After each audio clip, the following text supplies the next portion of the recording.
আবারও কর্মবিরতিতে যাচ্ছে হাসপাতাল ও স্বাস্থ্যকেন্দ্রে কর্মরত নার্সিং ও মিডওয়াইফারি সদস্যরা।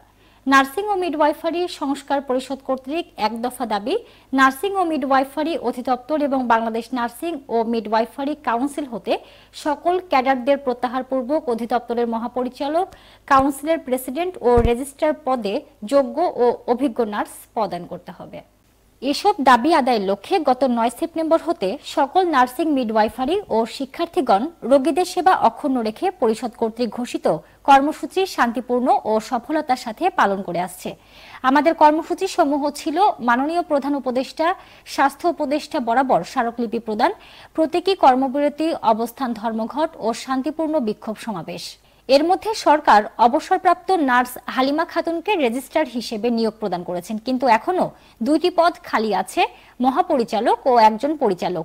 আমরা উক্ত পদে 2 জন নার্সকে পদায়ন করার দাবিতে আবারও 4 ঘন্টার কর্মবিরতি পালন করব।